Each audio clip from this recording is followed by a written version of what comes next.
Did you know that every user has an average of 7.6 social media accounts and that they spend 142 minutes on social media every single day?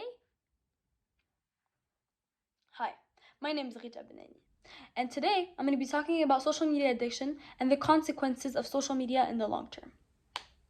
It's shocking to hear about, but really it's eye-opening, and it's a wake-up call to put an end to this addiction. Social media is an internet-based computer technology that enables interactive communication. People visit social media sites more than any other website. A social media account is used by around 3 billion individuals on the planet. People use social media accounts such as Twitter, Facebook, Instagram, Reddit, Pinterest, and so on and so forth.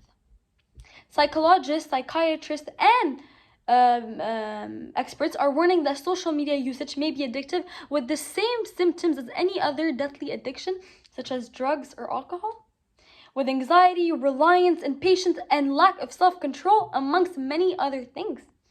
Faced with this scenario, many individuals are wondering, is social media a serious problem / menace to society? To me, this shouldn't even be a question. Simply put, yes. Yes, social media is a menace to society, and yes, it is a serious problem. A lot of people might think whipping out a phone, computer, or iPad, or any electronic device that has social media is harmless, but it is more harmful than one could ever imagine.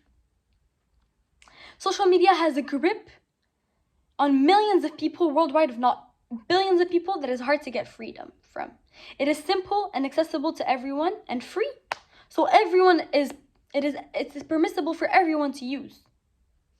Think to yourself, do you share these common habits? Do you ever think to yourself, I'm going to use social media for 5 minutes and then end up using social media for 1 hour and hours? If the answer is yes, you're not alone. People around the world share this struggle and problem. They just simply don't realize it yet or decide to ignore it. This is a problem many people do not want to change. This is causing them more harm than good.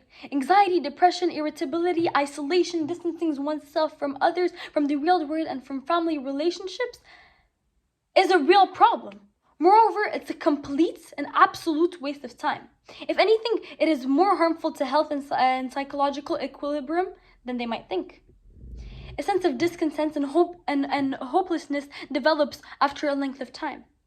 Furthermore, kids begin to experience peer pressure and grow upset when comparing themselves to others. Furthermore, those who are addicted to social media become more and more desperate. They're exhausted and tense and rely on other people and rely on a simple device. Their anxiety level rises and their output decreases. They're distracted from concentrating on actual important aspects of their life and instead would much rather spend their time on useless information that leads them nowhere in life. Think to yourself, if Steve Jobs, the father of iPod, and iPhone, wouldn't let his children become too engrossed in technology, then he must have had a good knowledge or good reason for that. This is why I urge each of you to think about how social media affects you as an individual and how it's harmful to you. As with this addiction, prevention is preferable to treatment. There are very basic measures that are extremely helpful in minimizing the excessive use of social media that leads to dependence in this regard. It is a disgrace that the majority of the population worldwide is so engrossed in social media that they rely and depend on social media in their day-to-day life and routine.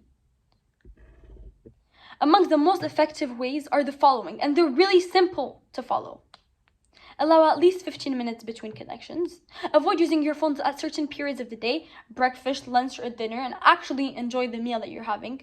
Turn off your auto notifications to limit the chances of getting distracted.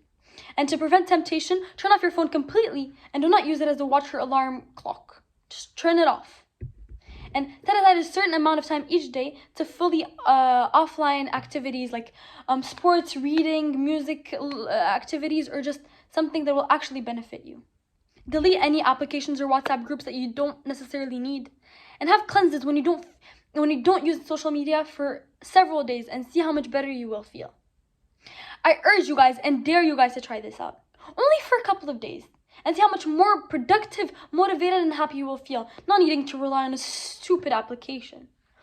See how much better your life will be. You will be able to actually fully enjoy life and not miss out on anything. After all, it's just a dumb waste of time. I'm going to talk about my personal experience, and maybe it'll inspire you. I went to summer camp about 5 months ago. I was given 10 minutes per day to check my socials at night, and that's about it. I genuinely saw a huge difference in life and in myself. I was genuinely enjoying every single moment of my life, and not once did I feel reliant on my phone. Not once did I want to check, oh, who texted me today? Oh, who liked my picture? No, and I did not feel the need to see what my friends were doing or what influencers were doing with their day. I was just focused on myself and the bettering of myself. I got so careless about my phone that sometimes I wouldn't even check it at night because I'd much rather spend that valuable time, those 10 minutes that I could have done something way more productive with my friends, rather than watching people I don't even know through a screen. But I'm not perfect. But at least I'm aware, and that's the first step. Everyone should at least take that first step. You always have to start somewhere, don't you? So please, just try this method out. Just see how much your life will change just for a couple of days.